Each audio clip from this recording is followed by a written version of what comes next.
Hi friends, welcome to யாஷிகர். நம்மளோட hero சுவாமி அவங்க எல்லாருக்குமே ஃபேவரட்டான ஹீரோ.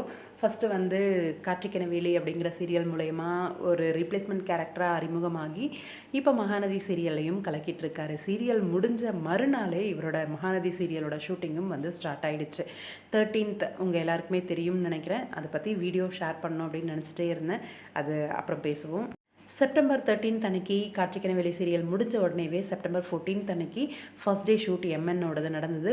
1 இயர் வந்து இன்னையோட கம்ப்ளீட் ஆயிருக்கு. நம்மளோட சுவாமி விஜயா கமிட் ஆகி அந்த சீரியல் வந்து 1 இயர் கம்ப்ளீட் பண்ணியிருக்காங்க. அதாவது விஜயோட கேரக்டர் வந்து கம்ப்ளீட் ஆயிருக்கு. 250 எபிசோட்ஸ் வந்து விஜய் வந்து கம்ப்ளீட் பண்ணியிருக்காரு. ரொம்பவே சந்தோஷமாக அவங்களோட ஃபேன் பேஜஸ் வந்து 250 எபிசோட் அப்படின்னு சொல்லி விஜயோட ஃபோட்டோஸ் எல்லாத்தையுமே எடிட் பண்ணி ஷேர் பண்ணியிருந்தாங்க. ரொம்பவே சூப்பராக இருந்துச்சு பார்க்குறதுக்கு. நிறைய எடிட்ஸ் எல்லாம் வந்திருந்தது. ஒரு சில எடிட்ஸ் மட்டும் எடுத்திருக்கேன். ரொம்பவே சந்தோஷமாக இருக்குது. இந்த ப்ராஜெக்ட் ஸ்டார்ட் ஆகும்போது எல்லாருமே வேண்டாம், பண்ண வேண்டாம் அப்படின்னு சொல்லி நிறைய நெகட்டிவ் தான்.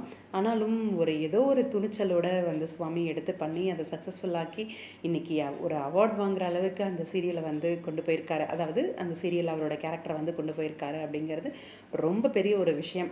ரொம்ப பெரிய சந்தோஷமும் கூட.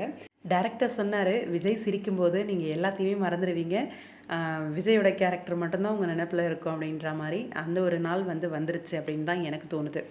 வாழ்த்துக்கள் சுவாமி. 1 இயர் கம்ப்ளீட் ஆகிருக்கு. அதே மாதிரி 250 எபிசோட்ஸ் விஜய் அப்படின்ட்டு இந்த 2 சக்ஸஸ்க்கு எங்களோட மனமார்ந்த வாழ்த்துக்கள்.